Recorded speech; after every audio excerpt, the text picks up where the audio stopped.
are ready to go. Playbook, ETS, podcast, Proline TV. Mark Lawrence, of course, hosting the show. I'm just introing for Mark. It's just the three of us, boys. Wasn't there a song? The football frenzy is over.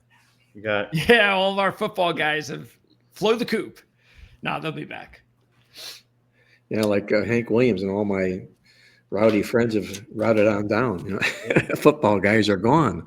No, but really, truthfully, Jim Feist is out on a medical leave. He's went to Cleveland, Ohio, and Andy Isco also at the doctors today.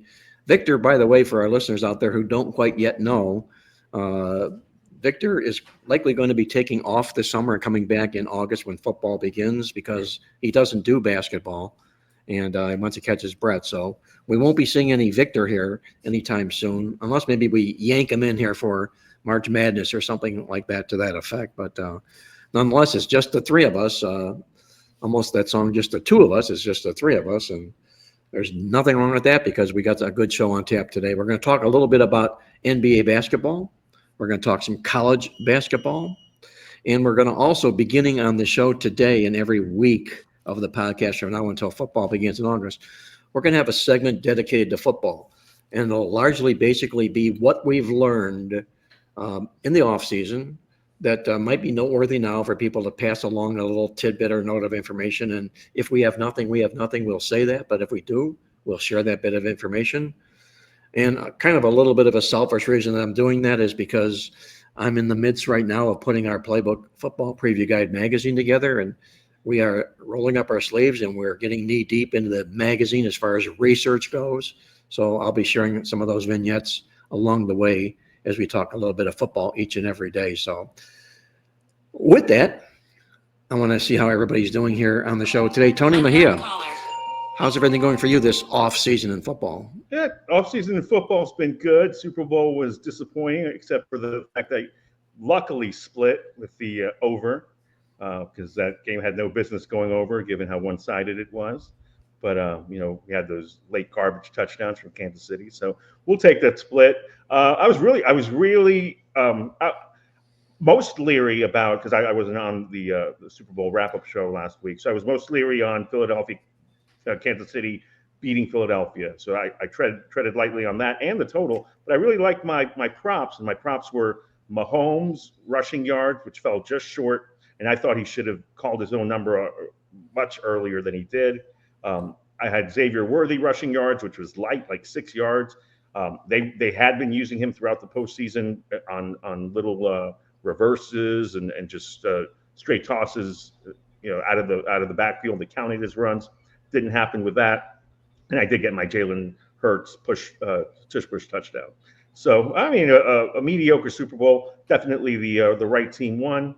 And then now I've been really getting into college basketball, which is big. I took the NBA All-Star weekend and the hiatus to really get up to speed on college basketball. And what I like to do with that is, and I do this much earlier in the season, I do it as it goes along, but it's been such a weird year for me that I ended up getting to it this past week. I like to take the blue ribbon, and because they're written in the off season, all these synopsises, and now with the transfer portal, you've got coaches really being wishful and transparent into, all right, well, this is what I want, this is what I expect, this is our best player, this is the guy that needs to step up, and then basically taking numbers down. And now we're 20 plus games in for everybody, where you actually see, all right, well, they were counting on this guy to do this, and he's hurt, played 10 games, or just got back, or has been in a horrible shooting slump. So that's really helped me out, and that's what I'm going to lean on for the stretch run here, which is when the nitty gritty of college basketball comes, like stretch run of conference play, teams jockeying for seeding, heading into conference tournaments, obviously conference tournament week, where you know that there's going to be no days off. You're going to get everybody's best effort. Blowouts will happen, but it will be because one team's significantly better than the other, or there will be an off day. And then obviously the NCAA tournament. So really looking forward to that. NBA post-trade deadline, which is a wild one. Getting up to speed with that. So I have all my updated rosters down, and we're good to go now over the next few months. And then as Greg knows, taped some AL and NL hot stove stuff with Andy Isco on Tuesday. So that'll be up on Proline TV soon. We came in on an hour each for both leagues, just breaking down the divisional races, and again, did not cement predictions in stone as far as who we like in divisions and whatnot. But we did chime in on win totals, things that surprised us, things that we were looking forward to going into spring training. Pitchers and catchers have obviously reported. So yeah, it's a busy time even with football. Greg Mejia, playbook expert, contributor to the Sporting Greg News. Mejia. That's a new combo. Greg Mejia, that's a hybrid. Greg Mejia, where Wow. am I? Tony DePalma. And speaking of which, Tony DePalma, how are you doing? Tony DePalma is doing 10 years at Rikers. Actually, Craig DePalma is all you have to do is Google his name, and unfortunately, he's been a bad namesake for me. Oh yeah. Oh, boy. Oh yeah, he's a mafioso. So criminal. you're staying one step ahead of the law, is what you're saying? Greg? Pretty much. Yeah. I changed my face and everything. Yeah. I got plastic surgery, so nobody knows. How about voice recognition? Yeah. Yeah. I got by that as well. Right. So yeah, everything right now is going pretty crazy. I mean, we've got golf, we have NASCAR just started up. We're doing horse racing, as Tony said. Now we've got baseball, so that's cool. Not that I'm doing it, but that'll be available, by the way, tomorrow on our site on Thursday. So not sure if I'll post them. Maybe what I'll do is put like one AL, maybe Thursday, maybe National League Friday, something like that. But that's awesome.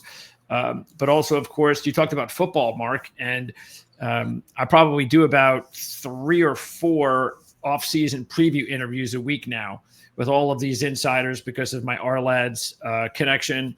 And that's going really well, finding out a whole lot about what's going on with a bunch of these teams. Just spoke to a Rams insider about Matthew Stafford and Cooper Kupp. And, we talked about the Bengals a few weeks ago about T. Higgins. So it's really cool to be able to, just have a nice, half hour, 1 hour conversation with someone that just lives, eats, and breathes a specific team in the NFL, where you can just say, hey, man, give it to me. Tell me what's going on. What do you think? And all that's kind of pretty fun. But college basketball is also something that I'm probably more active than anything with Jim. Jim and I will be doing another show on Friday. We preview what's going on Saturday's games. And we're off to a good start. I know our record overall is over 500, which is something you always want to keep. Got off to a good start a couple of weeks ago. And I believe my record now is, what is it? It's 13-7, and Jim's after 2 weeks is 6-5. So we're a combined 19-12 so far, which is not bad. And we talked last week about the futures, and I did put a video up on the channel. People could check it out as we had that discussion, that like 10-15 minute discussion on the whether you go futures or rollovers. And so I thought that was a really good education piece that is really cool. That's the other thing I really think that this channel is going to be very popular overall about, and that's educating the betting public with all this experience that we have here with all these great handicappers and all the years that you guys have been putting into this, that every time that we have a really good 10 or 15 minute discussion, we could edit out that discussion and just make a video of it. And we already have about 4 of those from discussions that we've had over the last few months on this show. Yeah, that alone is worth the price of admission. Whether it's, and I do enjoy watching and listening to those when you interview Jim or Andy or Tony, the guys. Whatever you can learn from other people is always just something more you add to your arsenal, and it may change a little bit of your thinking, may change a little bit of a thought about a team or a perception or so forth and whatnot. But education is invaluable. It's like information. It's worth its weight in gold. And I like a lot of what we're doing here on the site that way. Talking a little bit about college basketball, and I got to be forthright here and let everybody out there know that this has not been a good basketball season for yours truly. And just absolutely pulling my hair out, not trying to answer questions of what's not going right that worked so well for so many, many years in the past and just simply is not working. And I'm saying not working to a ridiculous degree. It's not working. NBA or college basketball? More college basketball than anything. Well, that's predictable then, because this is the big year where you had. Well, I'm saying this this is the big year with all the transfers. And Well, that's part of what I'm alluding to is how upsetting is the transfer. You know, what sort of a cartwheel effect is it having on basketball handicapping transfers? Now, Tony just mentioned before about incorporating that into his approach of the game and weighing it. He's down to this portion of the season where these transfers have all fit in, so forth and whatnot. But a lot of what I do is statistical and situational, not trends, but statistical and situational. And for the longest time, some of the situations that I've used just made all the common sense in the world. They always worked and they always just grinded profits out. This year, it's not even close. For instance, as we're talking about the show here on Wednesday, I had a play on Kansas last night against BYU. And on the heels of in the throes of a losing slump, and here comes Kansas, and what did they do? I mean, my goodness. Nothing. Didn't even show up for the basketball game. And they have been so disappointing. And Tony, don't you think that if you're going to point to any team in college basketball that has not, where the transfer portal and bringing in these guys from all over have not worked, it's Kansas. I don't care how good the talent is. This mix of players is not working. Well, it's the state of Kansas, because Kansas State also spent a ton of money on the transfer portal. They grabbed Doug McDaniel from Michigan and had really high hopes for him. They paid a ton of money for the kid from Illinois. I believe it was $2 million, same as Hunter Dickinson for KU. Hunter Dickinson, yes, right. Their leading scorer and rebounder, right. Yeah, so both of those teams have really struggled based on expectations. I don't think K-State's even going to make the tournament. I do like the spot this weekend for Kansas getting back to Allen Fieldhouse to face Oklahoma State. Oklahoma State hosts UCF tonight. UCF's fallen off a cliff as well. They were at one point on the right side of the bubble. Now I think they've lost 7 straight. And it's been strange. I mean, I think you've got to get used to seeing how these teams make up their rosters and get acclimated to one another over the first few months of the season. Like I said, normally, I mean, I would hit the ground running in college basketball from November on. You know, have a ton of action on the holiday tournaments. And this year I just took it easy. Football just took up so much of my time in addition to some family stuff. And but I was still really cognizant of what was going on. And there were just some puzzling results that even if you look back upon, you look at December games and you're like, how'd that happen? And we get that to a degree every season. But this year it seemed to be far more pronounced. And again, you've got teams that have figured things out. You've got teams living up to the hype like Duke and Auburn, and you've got teams that just are unrecognizable based on what we've seen from them in past years, like North Carolina, and even NC State, that you say to yourself, oh, they're not going to figure it out this year. It's just, the roster pieces just don't fit. But KU is very interesting because obviously Dickinson is one of those few guys that was going to make more money in college than he would have in the NBA as a second-round pick this year, and made the right decision to stay put. And you figured you'd build a national championship team around him, and you had a veteran guys that have been there around him. I think there's more depth this year. Last season, Bill Self's Achilles heel was that he really was playing 6-7 guys. This year's team is deeper. But yeah, Dickinson hasn't lived up to billing. And I was on the right side of BYU yesterday. Actually started off 0-3 and finished 3-0 with Fresno, Minnesota, and the Minnesota UCLA over, and then BYU. So good finish for me yesterday, and things are starting to become clearer. But certainly it's been, I think, a long season for a lot of people that hang their hat on being able to handicap college hoops. Well, Dickinson made the comment after the game. He said, nobody's going to feel bad for us now that the NLI is the thing. He says the players are getting paid and everybody likes that. Nobody's going to feel bad for you because they feel you're expected to perform as a paid player. And that's sort of the feeling in the world of college sports today. People look at these guys as they're paid professionals, and there are no sympathies. You either deliver or you don't. So there's going to be no tears shed for Kansas losing in the manner in which they are. Bill Self not sleeping at night, taking the losses to the degree that he's done just that. But again, I think it all spills over and touches the NIL aspect of the college basketball game.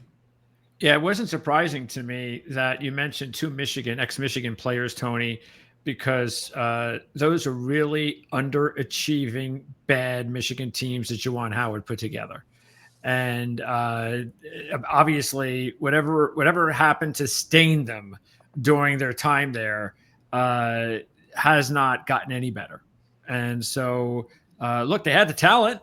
Howard brought them in. They were talented, but they were just whatever, terribly coached, or these were just players that just didn't fit, and they're not fitting at Kansas either. So I don't see Kansas waking up come tournament time. If you either have chemistry or you don't, and I don't think Kansas has any chemistry right now. And with Duke and Auburn losing last week, I know it was maybe inevitable that they both got another L. But that kind of opens things up. It makes everybody feel a little bit better to know that this could be a very wide open tournament like we've never seen before. You mentioned Auburn, and I don't know if you guys came across this, that the experience, the senior experience in this Auburn basketball team is like freaky, man. They have 4 super seniors, and the other starter is also a senior. And if you add up all of their ages, they are a little bit older than the average age of the Oklahoma City Thunder NBA team, Auburn. Right. So, they're playing with a lot of experience there, and obviously it's serving them very well. I'm going to personally get back to the Kansas thing, Greg, when we do our 60-second spot, when we close out this particular edition of Mark Lawrence Against the Spread here on the Proline TV network. And I want to remind everybody out there, subscribe right now to the Proline TV network. You absolutely have to do this to stay in touch. We'll keep you informed on everything that goes on in the world of sports. Our show, Mark Lawrence Against the Spread, other shows are all going to be broadcast here on this network. You subscribe at no charge. You'll be notified when those shows will be available to watch, and hit the like button while you're doing it at the same time. Let's move it over to the NBA side of things now, guys, before we move over to the football review that we're going to end up doing here each and every week. And I'm going to ask you, Tony, NBA basketball, good or bad for you this season? Not bad. I've had stretches that have not been great, but for the most part, I would say not bad. And looking forward to, I think minimizing volume, which I'm not going to tell anybody how to cap. You like to go heavy, like I typically do. With my blessing, that's great. This year, I think it has helped me to kind of take a step back. And there have been a lot of strange results in the league. I think, in the past, we kind of relied on, all right, let's fade this team on a back-to-back, or let's fade this team due to injury, or let's fade this team that's playing its 4th game in 5 nights. That doesn't exist anymore because back-to-backs are down. Now, because of maintenance, guys don't even play. If you're playing on the first leg of a back-to-back and you're a veteran, you're almost certain to sit the second. So you kind of know what's going on. I think the biggest beef I have with the league is this game time decision thing that I really think Adam Silver needs to get a hold on, because we have injury reports available every hour, which I lean upon heavily, but they go right up until tip-off. I think, especially since they're in bed with all of their gambling partners, if you give us a strict cutoff point 3 hours before tip-off, there's no such thing as we're going to go to warm-ups and see how we feel. That would be far more advantageous for people who are gambling on the product. And let's face it, a lot of people who have been turned off by the NBA style of play, guys taking nights off and whatnot, are still customers and clients and willing viewers because of things like Prize Picks and FanDuel, because they set lineups. And I partake. So every night you see somebody whining on Twitter about, oh, this guy is clearly faking an injury because he left early, or how do we not know if Joel Embiid is going to play and it's 7:35 and the game tips at 7:40? So serious issue that the NBA needs to get a hold of. But as far as handicapping wise, not bad, and I think it's going to be really good going forward.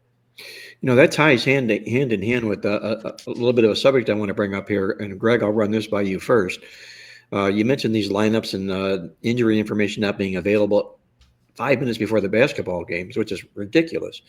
What's worse in your mind, Greg, the National Football League and their association with the FanDuels and the DraftKings, or ESPN launching ESPN Bet?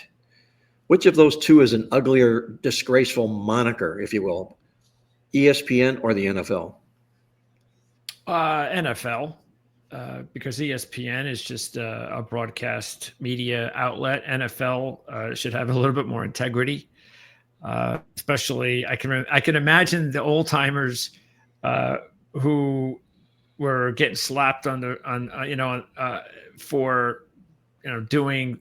We can even go back to Joe Namath, and even though I wasn't really, I know it was around when I was probably 2 or 3, but hearing how he was going to get suspended from the league because his association with starting a business with someone in the gambling mafioso kind of background, just that association was going to suspend him from the NFL. And look how far we've come in just a short period of time. So yeah, I think it's definitely the NFL. Not that I'm against it myself, because obviously we're handicappers, we're fans, we like to wager on sports. And the more information that we can get and the easier it is for us to be able to get it from the league, it's better. I guess it is. Maybe it could work against us. And I was talking to Jim about this, about how, because Jim was talking about how much he loves the technology today and it's so much better and so forth. And it was like, yeah, but don't you think that would have worked against you 20 years ago? Because 20 years ago, when you didn't have this information, the people that had more success were the people like you who went that extra mile, because it was so much harder to get the information and it wasn't so easily accessible to everybody on the internet. And I was hearing him talk about doing things like paying people at the airport to get newspapers from other towns so they could read articles to catch the information on injury reports or rumors or things of that nature. I mean, how weird is that to think that that's exactly what Jim did back in the day to kind of get inside information on teams across the country? It's pre-internet. Look, I'm still somewhat young, but I'm old enough to remember no internet. And so what happened in the early 1990s, and I know the computer was built in the 70s, but the actual it being a household thing came in the 90s. And I remember dial-up and in America. But the fact is that the information being at your fingertips, me being able to read somebody's beat writer and multiple beat writers giving me practice reports is invaluable. It's changed the game. I mean, and even now with DFS and all that stuff, you're looking at, all right, constantly refreshing who's playing, who's out, game time decision, is he in or out? Because that changes your handicap, it changes who you set your lineups with, and so it's a completely different world. Well, I know for a fact, going back to those days when information was the source for injuries, Billy Walters he employed somebody, and he was probably that person you're speaking of, Greg, or if not one of the many that had newspapers delivered to what he called the Goose. We call him the Goose, the Golden Goose. And he had newspapers that were delivered to him every day, and his entire job was to read for injury information. Wow. That's his entire job, was to do just that. And they acted upon that because they had a leg up on what nobody else had, as opposed to what the internet is today. But I do know today that Billy Walters, being who he is and always looking for that edge, is also very, very keen on injuries. So what does he have to do? He has to keep a network of people and stay in touch. And then they have to evaluate not only what's being said out there about injuries, but then go confirm and validate those. So, injuries play such a key, important, integral part when it comes to handicapping games, because if for no other reason, whether it's the odds maker or whether it's a professional gambler, for the most part, they utilize their own power ratings and what it is they're doing. And what all they're basically doing is getting down to a number and seeing how far their number is away from the odds maker's number to determine what position they're going to take in that particular game. So that's kind of what I think the edge was taken away from Walters and the groups like that back in their day. And, they fight for information now on the internet, and it's just a maddening fight. You end up finding the information. You'll see it settle into the number. I mean, a game will move a point and a half, 2 points. You'll know that there's an injury involved there somewhere. But the bottom line is you don't want to be too late to the party in a situation like that. So myself personally, I think the internet has hurt the professional gambler more than it's helped them, because he at one time had an edge. And I think that edge is very, very hard to find here these particular days. Yep, that's the thing. That's why I think, again, the NFL now being open the way that it is, you wonder what else is going on that we don't know, though. There's always things that are going on behind closed doors. You could say what you want about conspiracy theories all day long and a bunch of stuff, but you do wonder, what kind of power that the league has. And like, for instance, I know this is kind of not related, but like the whole Justin Tucker situation now,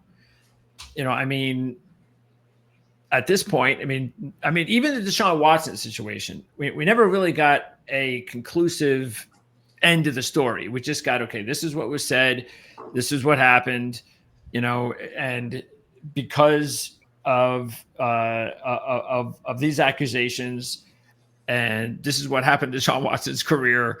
And now you're thinking about the same thing with Justin Tucker, and that's the thing, is these things hardly ever go to court. But what does the NFL know about Justin Tucker? And will we ever find out anything about this? And then you wonder, because you wrote this the other day in one of the coffee clubs, Mark, yeah. You do wonder whether or not, I don't think it's a coincidence, we're all wondering what in the world is going on with Justin Tucker this season. Why all of a sudden, as a kicker that's having a great career, all of a sudden he just can't hit the ball straight. And then we hear a story like this come out when the season's over. Well, okay, maybe there was something going on that we weren't really privy to during the time. I'm sure that was the case. Now I'm not saying whether he is guilty or he's not, because that's not for us to do. And unfortunately, news like this, whether it goes to trial or it doesn't, and it probably won't, in the eyes of the public, he's guilty. He's been framed as guilty because he's associated with a bad deed and Deshaun Watson and everything else. But the point you're making, I think, is spot on. And it's that he did suffer a horrible season here, especially by standards. I mean, he goes from the most accurate kicker in National Football League history to being poor last year. And, you had to figure that there was ongoing investigations going on that were unraveling for him throughout the course of the off season here. But I just also had in our coffee club an email from a real good regular, and he said, he made the point that it's not fair for us to judge whether or not Justin Tucker is innocent or guilty. That remains to be seen. And, it's America that we live in, and we're all innocent until proven guilty. But unfortunately, because of the media, social media, the internet and everything else that we live on, he's guilty until he's proven innocent. That's sort of the way that works.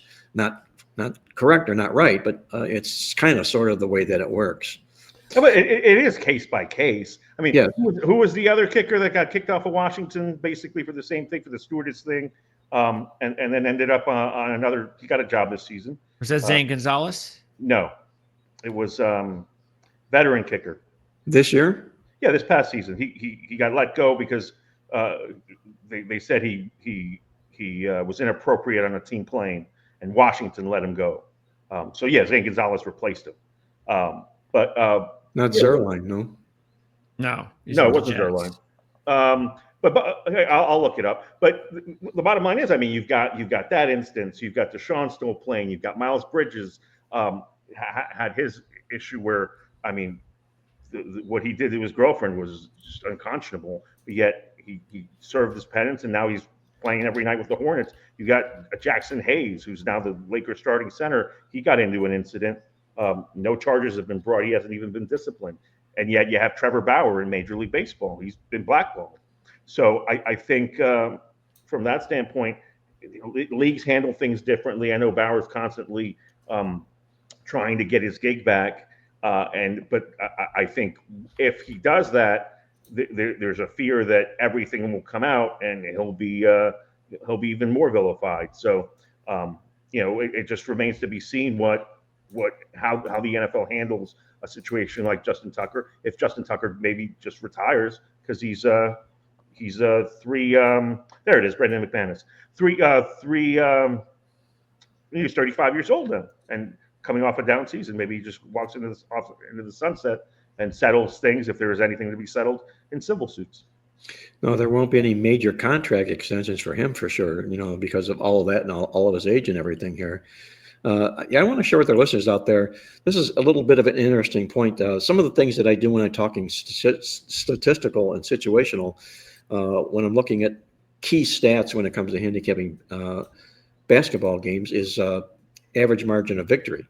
And because it's really, really critical in the NCAA basketball tournament. If a team can't win a game by a margin and they're squeaking by, sort of Kansas City Chiefs-ish, if you will, how you expected them to carry the freight for 6 games in the NCAA basketball tournament? They don't. In the NBA, we're at the break, and these are the 4 teams in the NBA at the break that led the league in average margin of victory. Oklahoma City, Cleveland, Boston, and Memphis. And you look at them, and the common denominators, what are they? They're 163 and 55 overall. They're 127, 88 and 3 to the spread overall. So the question here is, do you want to step in front of these guys while they're leading the league there that way? And on the flip side, there's the bottom 4 teams that have the smallest point differential, a negative, in fact, and they're Washington, New Orleans, Utah, and Brooklyn. And combined, those teams are 65 and 162, and just 102 and 112 to the spread. So my point being here is, going into the second half of a season here, you want to keep an eye on the upper half of those teams and the lower half of those teams and see whether they come back to the pack or not. The upper half of the teams, we're going to see them all in the playoffs: Oak City, Cleveland, Boston, Memphis for sure. But the question is, can they sustain their point spread success? Oklahoma City has been outstanding, 33, 19, and 3 of the spread, and Cleveland just as well, 35 and 19. So just something to watch in the second half of a basketball season, where these teams go. Do they continue, or will they come back to the pack? And on the other side, the guys that are struggling, will they continue to struggle, or will they surface back up? And if you can get a handle on 1 or 2 of these teams, that's sometimes all you need, is to run with 1 or 2 of these teams and you were right with, and they can carry you to the winner circle more often than not. Yeah, just to tackle one of those teams, because I believe those are the top 2 teams in both conferences. You've got the Celtics. They had a January swoon, December, January, because they were dominant early in the season. Jaylen Brown's been in and out of the lineup. Same thing with Drew Holiday. But obviously, still the team to beat in the Eastern Conference, the defending champs. But I saw Oklahoma City pass them in the betting odds as the favorite now to win the title, which I found interesting. And they just got Chet Holmgren back. So Chet Holmgren and Isaiah Hartenstein, they're too big. They've been playing small all season, have just started playing together. I think they played maybe 2-3 games tops where they're in the lineup at the same time. So what the Thunder have done is obviously extremely impressive. Shai Gilgeous-Alexander is your odds-on MVP favorite. And then Memphis, tremendous depth, but they've had guys in and out of the lineup as well. So the team that really stands out are the Cavaliers, because the Cavaliers lead the East. They have had very little adversity. Isaac Okoro, I think, is the guy who's missed the most time. And then right before the trade deadline, they traded their 6th man, Karis LeVert, to upgrade at 6th man with DeAndre Hunter, which is unquestionably an upgrade. Love Karis LeVert. DeAndre Hunter, much better as a 2-way player, a national champion at Virginia, a guy that when you plug him in next to Jared Allen and Evan Mobley and Darius Garland and obviously Donovan Mitchell, that's a fierce fivesome right there. So I think, the fact that Kenny Atkinson's message isn't going to be something that wears on players because he's brand new too, and they seem to respond to him really well. The Cavaliers, I think, are the team that stands out among those 4 that you mentioned as someone that you have to view seriously as a championship candidate. That really probably a lot of people wouldn't have said that entering the season. No, and there are a lot of components there, as you mentioned, Tony. Uh, Mitchell, my goodness, I mean, how good of a basketball player is he? And he could have left, but he opted to stay Right. and surrounded himself with talent. And there was a question whether there was enough money for him and Garland, but they've ironed all that out. And I'm a little bit prejudiced because I'm from Cleveland, but I love seeing this with the Cavaliers right now. And if they weren't the Cleveland Cavaliers and they were the Memphis Grizzlies. And this was a makeup of this very same team here, I'd be saying the very same thing about them. It's the roster, the way everything is coming together, meshing together for this basketball team. And I mentioned about 4 teams. If you get a handle on one of these 4 teams that would continue on this path, I agree with you, Tony. I think Cleveland is one of those 4 teams that will continue on this path. I don't know who would drop out of these. Maybe perhaps Memphis. Maybe I don't know. Yeah, by default, I think Memphis, but I like them too. I think they're extremely deep, and if they stay healthy, they should be really good. I mean, they traded Marcus Smart at the deadline, Right. and kind of to increase their ability to keep some of these guys. But yeah, they go a legitimate 9-10 deep, and Jaren Jackson Jr. is taking a step forward, and we still haven't seen the best of Morant. So. They're going to be a factor this season where they weren't last year because Morant was out, and they were probably missed at least they were top 3 in games missed by key guys, and they utilized a really poor season to kind of build the depth that has elevated them this year. Okay, guys, let's move over to what everybody likes, and that's football. We'll talk a little bit of football here. We're winding the show down here, and I'm going to share a little bit of something that I picked up here before the show, and I think was kind of interesting. If you're taking a look, right now there's rumors and talks about Matthew Stafford being traded from the Rams, and maybe Cooper Kupp even going where he goes. We don't know, but those are 2 probably going to be highly sought after players involving a trade. The question was put to Aaron Rodgers. Would you be interested in playing with the Rams if Matthew Stafford leaves? And his answer was absolutely, positively, I would. So for all the holes that have been shot at Aaron Rodgers, and rightfully so, if you break a season down and you look at his last 5 games of the season, he put up some pretty decent numbers. Over the last 5 games of the season, he was 106 for 165 for 1,270 yards, 9 touchdown passes and 3 interceptions. That equated to a 98.3 quarterback rating. And if you look at the end of the season, that would have ranked him number 11 overall in the league, just behind Jaden Daniels and just ahead of Justin Herbert. So the question I'm going to pose to you, Greg, is Aaron Rodgers, quarterback of the Rams, a good move or a bad move for the Rams? Well, this is something I was able to get out of the insider for the Rams, Jake Ellenbogen. Mm-hmm. And Jake mentioned that he thought that Stafford staying was about 60%. And if he left, then he was like about 30% sure the next in line would be Aaron Rodgers. So this was about, 5 days ago. So obviously there's a lot more talk about it now. And yeah, definitely. I think if you're going to lose Stafford, why not go to Aaron Rodgers? I don't think there's much of a difference, to tell you the truth, because Rodgers, like you said, the numbers were there. The interesting thing about this, like if you look at it, is like, I know there's a lot of negative talk about Aaron Rodgers, and that's the thing that you have to keep an eye on more than anything is whether or not you believe how much of that is true. Because every time you hear something, or at least every time I hear something from the locker room or from the Jet players, when they actually say something, not from the media, but the players, they always speak highly of Aaron Rodgers.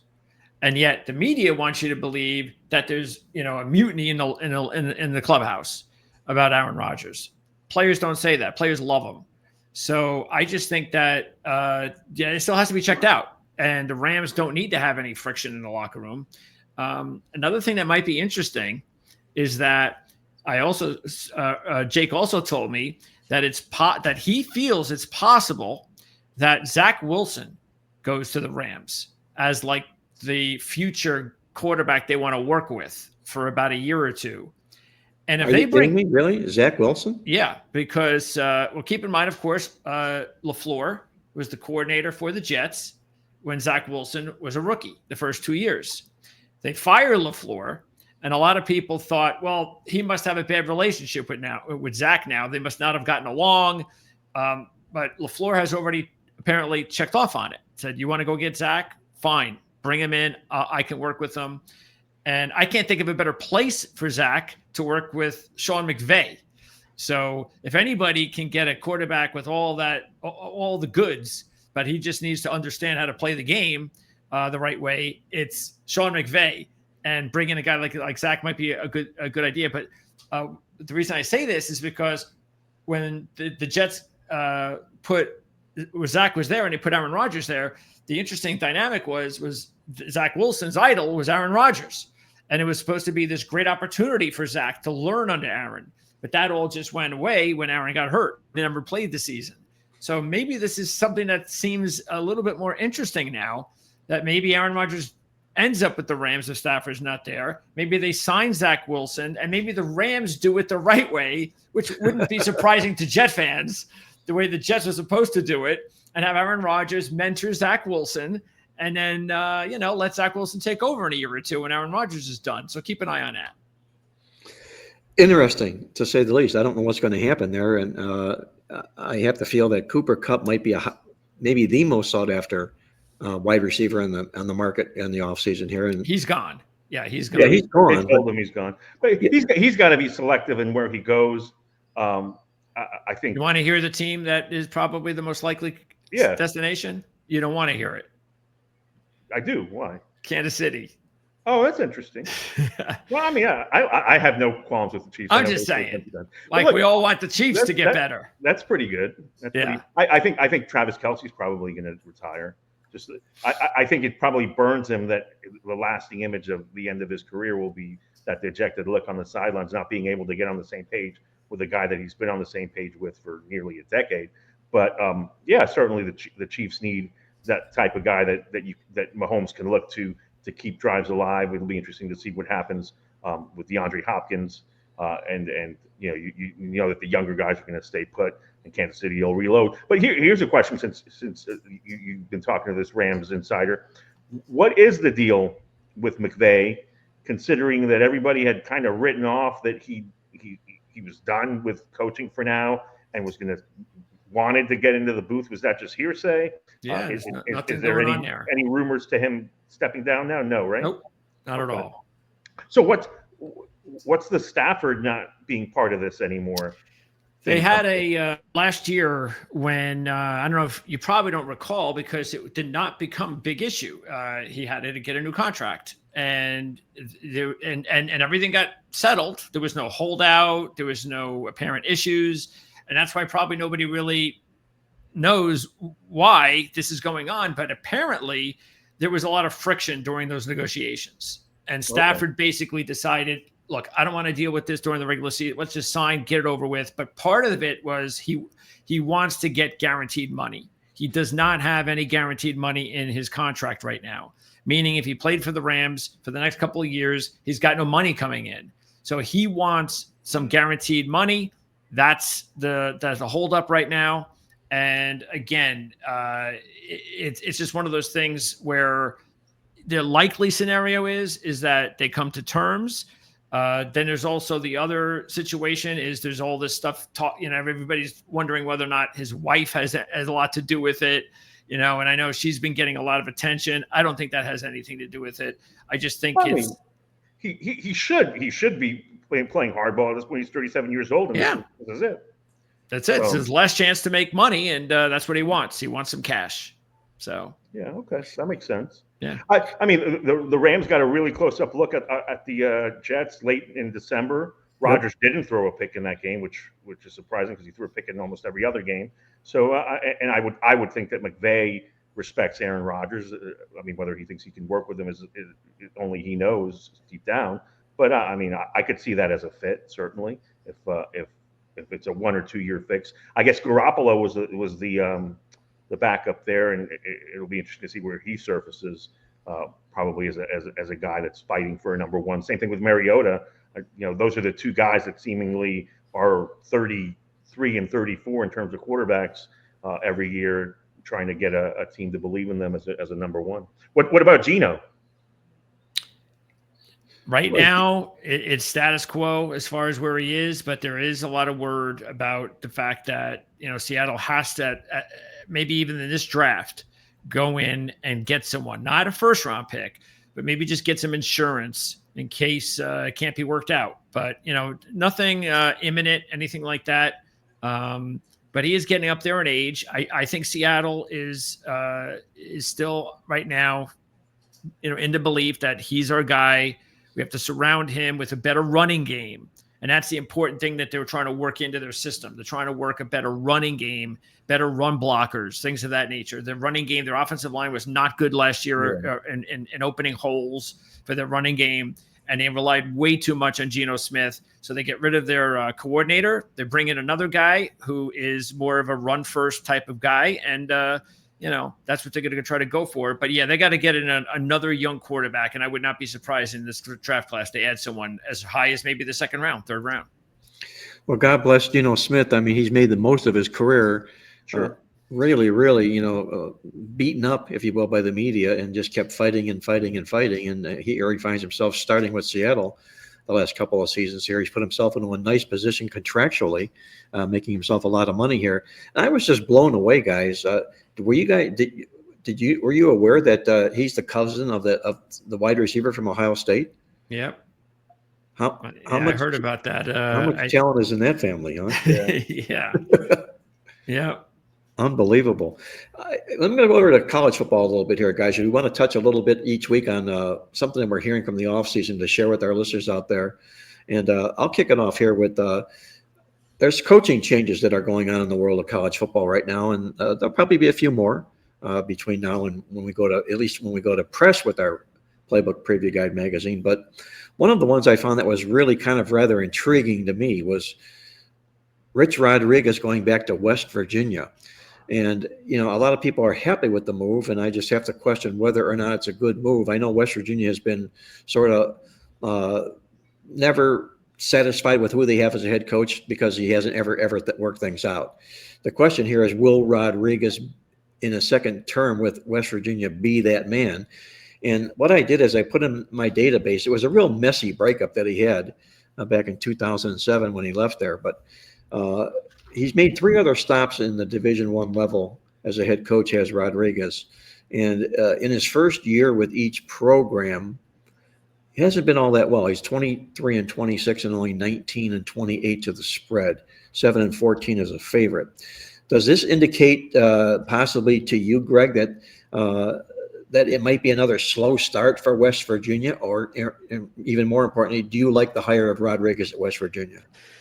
As a diehard college football fan, as far as enjoying history and things of that nature, yes, I'm very excited about the possibilities because everywhere Rich goes, as long as he doesn't try to take over one of the top programs in college football, he's successful. And I think West Virginia fits the bill. I think he's going to do really well there. It's not an easy place to recruit. And it's not an easy place to build a winner, but he's been able to do it. And the trick, though, is who his defensive coordinator is. And apparently, he's got a nice, young up-and-coming coordinator. That's important because that's what doomed him at Michigan. His offenses at Michigan were explosive. I mean, they would score 40 points a game. They had no problem. Remember, they had Denard Robinson was the quarterback at the time, and they had this high-flying offense, but they couldn't stop anybody. And you can't play Big Ten football like that. So that was his undoing. He could not find the right defensive coordinator, nor did I think he cared.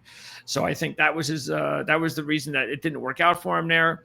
But as a football coach, he knows how to win, and I think West Virginia is going to be the perfect spot for him to go back to. I'm surprised it happened, like you said, because of the bad blood. But hey, Greg Schiano went back to Rutgers. That's working out. More and more coaches are deciding, even this offseason, we're seeing Frost go back to Central Florida. So I'm all for it. Tony, thumbs up, thumbs down on Rodriguez to West Virginia. You know what? It surprises me that he's only 61. That's still a young man in this profession. Yep, yes. So to say that he's a stopgap, I think would be disrespectful. I will say it's a completely different world. I mean, correct me if I'm wrong. I think his first stint, weren't they Big East? Yep. So I mean, that conference doesn't even exist anymore for football. And then in now he's thrust into the Big 12, which is obviously, and you look Big 12. Greg, you mentioned the defensive coordinator Zach Alley, who he knows from Jacksonville State. He worked under him before, so they have familiarity. But this guy went to Oklahoma last year, and the only saving grace for the Sooners last season was that defense. Obviously, a lot of talent on that defense, probably more than there is at West Virginia. But I think you have to have patience with Rich Rod, especially with Mark mentioning that first season's in a rebuild haven't gone too great. Looking at their schedule, I mean, it's manageable. They've got their toughest game. It looks like from a Big 12 standpoint as to who you can actually face. They avoid Kansas State. They avoid. They got to go to BYU. That's their toughest game, and it has potential to start well. You got Robert Morris at Ohio, home to Pittsburgh, at Kansas. So maybe they hit the ground running. Who knows? What about Scott Frost? You're the resident Central Florida expert. Yes. Well, look, I mean, there's excitement that he's back. A lot of really stupid people among the fan base are still harboring a grudge that he left. How can you begrudge the guy for going back to his alma mater, which is ridiculous? I mean, it made sense at the time. It didn't work out for him. There were rumors there that he got tied up with women, tied up with his old hangout partners, and didn't handle the pressure well. And obviously, up until very recently, and even last year, things haven't gone well at Nebraska. They're still clinging to the glory days of the 80s and early 90s. So I'm hopeful that Scott Frost will fare well at UCF. And I'm holding my breath that they can get back to a bowl this season, but it really does depend on quarterback development. With the offense that he wants to run, they lose Harvey, who is a legit NFL running back, probably goes in the third round. I've seen scouts raving about him after getting a close look at him. So replacing a guy like that in your backfield is going to be a chore. They lost some talent on the offensive line. What about that quarterback, the young one that came on late last season? Yeah, he looked pretty good. Yeah, he did. Dylan Risk will probably be the incumbent. It really threw the Knights that they invested so much money in a guy that they basically gave up on after 4 games. So I think that blew up the season. We'll see what happens, going forward. But yeah, realistically for me, I think getting back to a bowl game is what the expectation is for Frost in year 1. Any other football talk, guys, before we hand it off to Greg for our recap in our 60-second spots on the show? Any other thoughts about NFL or college football on this? I'll say the thing that I learned over the last few weeks is that coaches are phobic about staging spring games now. So we're going to see less and less of that because I saw somebody say it's the home shopping network for transfers. So they don't want to put these guys on display anymore.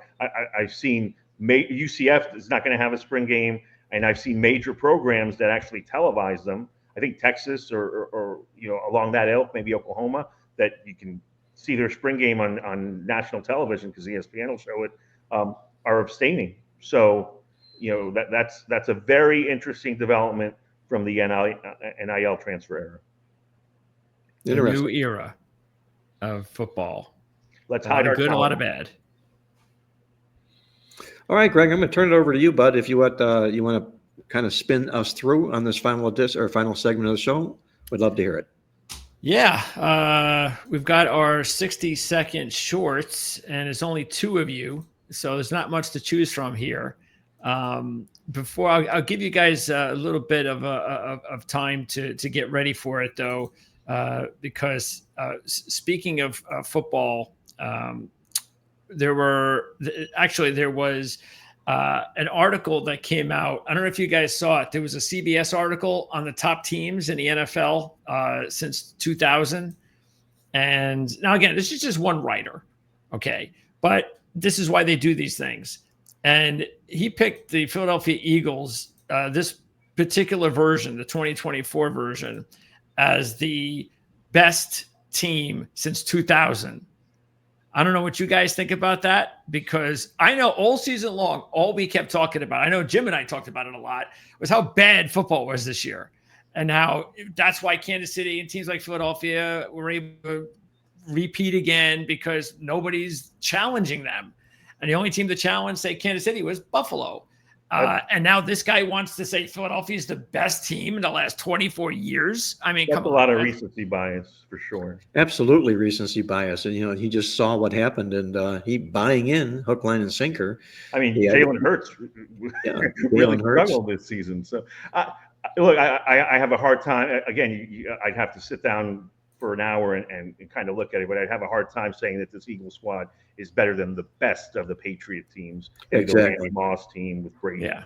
So, and prime Gronk and all those defensive team, Brewski in his prime with a really good, strong Patriot defenses. So, yeah, recency bias for me. Yeah, Okay. was this Eagles team better than the Kansas City team that beat them 2 years ago? Even that's the question. Yeah. Another tidbit I was able to get out of you, Mark, from the Coffee Club email itself. This was actually you talked about this, and this is the reported funding for the Cleveland Browns for a new domed stadium. I saw that. Yeah. I mean, first of all, it is kind of laughable when these owners who make all this money ask for taxpayers to flip the bill. The thing that catches my eye, though, more than anything, is, again, it's just me, is a dome stadium. Now, I get why the owners want it, and I understand all that, because you can do anything. You can get a Super Bowl there. I get all that. But I don't want to see dome stadiums, especially in places like Cleveland. I just don't. I don't live there. I don't have to go to the games. It's easy for me to say that. But I'm never going to think of the Cleveland Browns same again. And now maybe that's a good thing. But it's like, you think of the Cleveland Browns, you think of these outdoor games. You think of the advantage of playing in a cold weather. Cold weather, right. Yeah, I don't want to see the Browns in a dome, just like the Vikings. I mean, the Vikings, same thing. I didn't want to see them in a dome. They've been successful. Lions, and Colts, I guess, are your cold weather teams that are indoors now. Yeah, I don't mind that. I mean, ever since I was born, I remember the Detroit Lions in the Silverdome. So it's not like I remember them. I mean, so it's okay. You have to have some teams in domes. That's just going to happen. But, teams like Cleveland and Pittsburgh, it's like the AFC North. No team should be in a dome in the AFC North. So that's what I took out of it. Right. Yes. I don't know about you. What did you guys take out of that? Except for the obvious, I guess. Well, my take is that what you hit on, Greg, the owners asking either the state or the fans to support the team. This guy has him. He's a billionaire, probably 15 times over. He's been good for the team. He's been willing to spend the money recklessly in the Deshaun Watson case. Yeah. But he's moving the team. He's going to move it out of the city of Cleveland, which I don't think is really fair to the fans of the city of Cleveland. Brook Park is only like 30 miles south of there. So I think the nation, as they see that, they don't see that's much of a move of any kind. But the city of Cleveland is going to suffer financially because of that. That's not a good move at all. But I'm with you. I don't think that Cleveland should be sitting in a dome stadium, the fans there. And I say that probably a little bit out of experience. I remember sitting in the upper deck of the stadium when the drive with John Elway occurred, and sitting in the upper deck against the Raiders when it was frigid 0 degrees out there for a playoff game. But that's what Cleveland football is all about. Yeah. And the fans who watch the game, they can relate to that. They want to see those snowflakes that are coming down in these northernmost cities where snow is a factor. And I don't think you build a dome stadium to get away from that. I don't think that's the right thing for them to do. I agree. More pertinent thing for the Browns is, what are they going to get for Myles Garrett if they're going to honor his trade request? Boy, oh boy, everything I'm reading here, Tony, looks like, the Browns were insistent that they're not going to let him go, but it's looking more and more like they are. Yeah, they should. I mean, they should. If a player tells you he doesn't want to be there in a sport like football, you got to, and especially since he's got a ton of value, you got to get it as much as you can for him. And that value's there now. 2 years, 3 years from now, he'll have that many more miles on him. He'll be that much older, and who knows what injuries could occur. And I think they'll probably end up taking the kid from Penn State, Carter, to replace him. Yeah. If and when that happens. But like you said, probably from the best all-around move for the team is they should get as much as they can for him. And there's teams out there that would be willing to get him. How about the Detroit Lions? Did they pick up Garrett with him and Hutchinson? How about that for a defensive line? Yeah. Well, I would hope that they would want to get. I think all discussions to me should start with 2 first-round draft picks, and that's anybody gives us a call. You were interested in Myles Garrett. All right, it starts with 2 first-round draft picks, and then tell me what else I get. And then you go from there and you see what you can get. And if you can't get 2 first-rounders, you work yourself down, but you have to get as much as you can for this guy. And it's because they just don't come around very often. And you know what?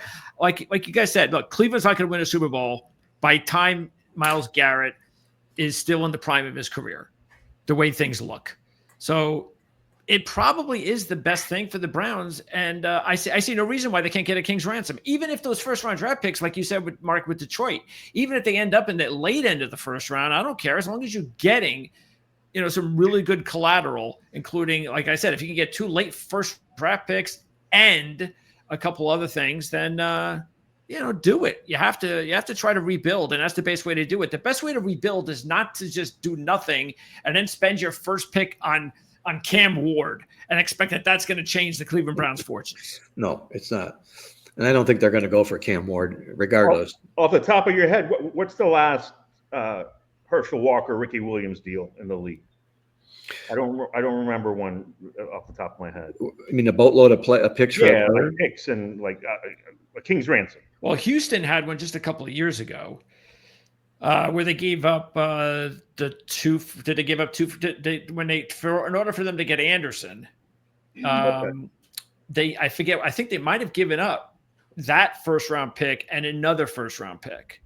So it might have been 2 first-round picks to get Anderson. It was something like that. So yeah, that was a big one, and that was a great move. I mean, I thought it was even at the time. I had a debate with one of our guys on the channel at Orlaz who didn't like it. And I just thought, hey, man, you can get Anderson and Stroud in the same draft. Go for it. Do it.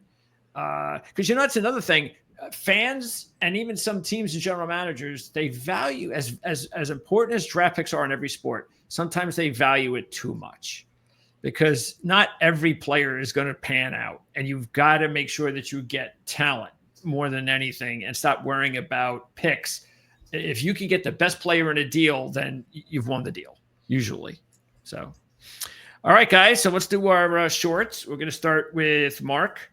And Mark, you said something about the Kansas Jayhawks. Yeah, I'm going to take this back to the Kansas Jayhawks, and we'll count this down 3, 2, 1. I talked earlier about the disappointing season Kansas is going through, especially that bad loss they had against Brigham Young on Tuesday. What I failed to mention is that loss was the worst as a ranked team against a non-ranked team in Kansas basketball history. And when you find teams playing either their best or either their worst, you'll get a complete flip in a result the next game. They were the number 1 ranked team in the preseason coming in here, this basketball season here. And when they host Oklahoma State on Saturday, they're going to take the floor. Bill Self in his career, when he comes into a game off of a loss of 30 or more and he's at home, whereas overall he's 13-0 with 9-point spread wins, and he's been at home in that role 4 times. He's won and covered the spread all 4 times. I agree with what Tony said earlier in the show. Kansas at home all over Oklahoma State. Excellent. I would think that spread's going to be in the neighborhood of 12 to 15.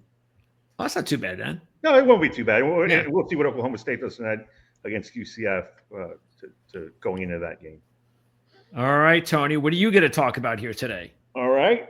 Well, I will count down, and we haven't mentioned it. So 3, 2, 1. Hey, Luka Doncic is a member of the Los Angeles Lakers now. I don't know if you missed that. But the fact is that right before the break, he debuted with a pair of games against the Utah Jazz.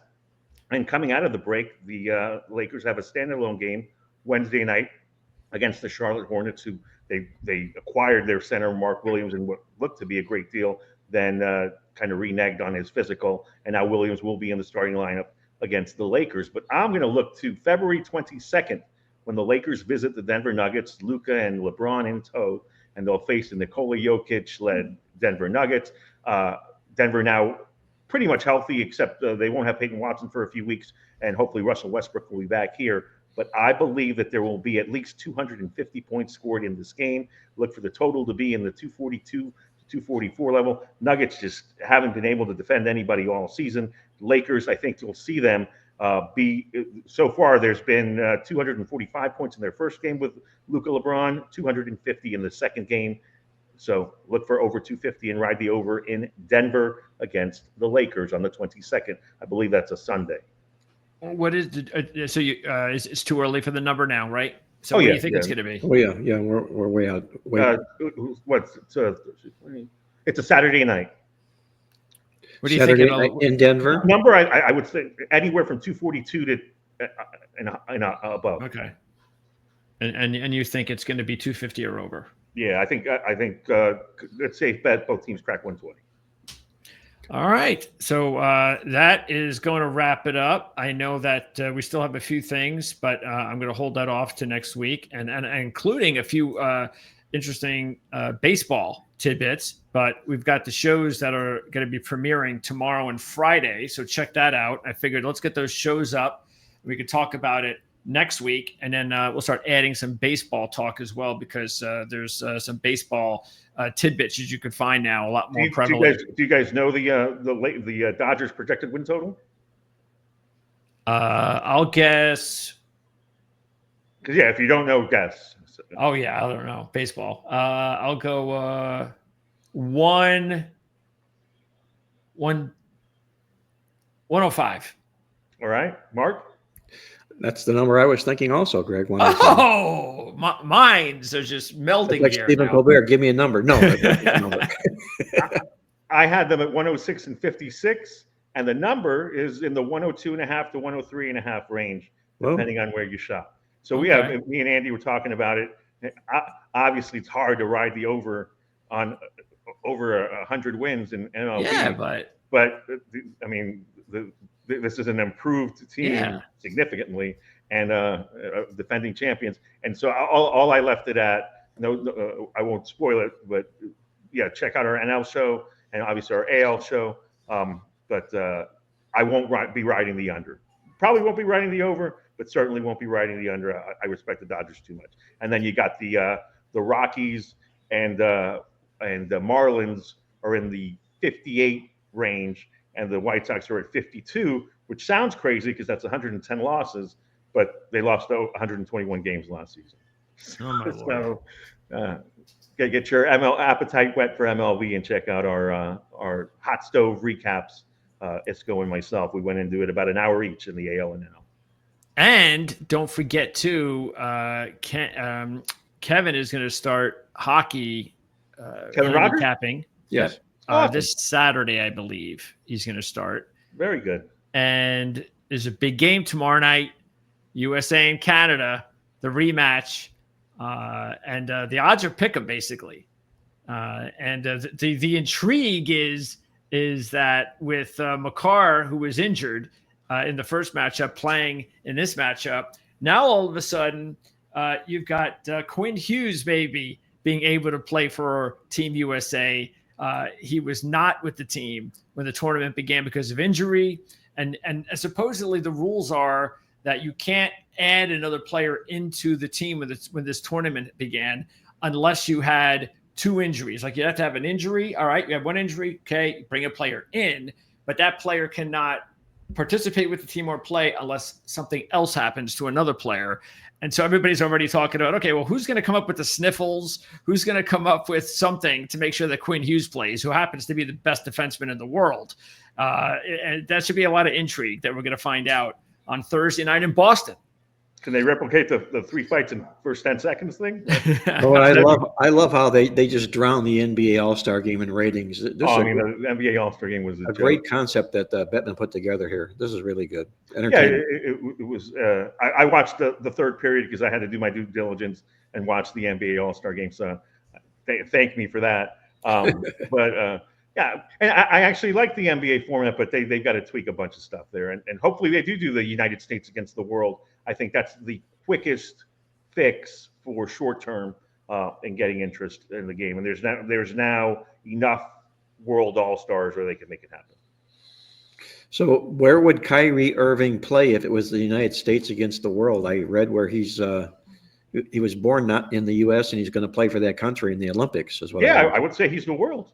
Yeah, I mean, he's a Jersey kid, but yeah, he's born somewhere else, and you need as many World All-Stars as you can get. So For have sure. them over there.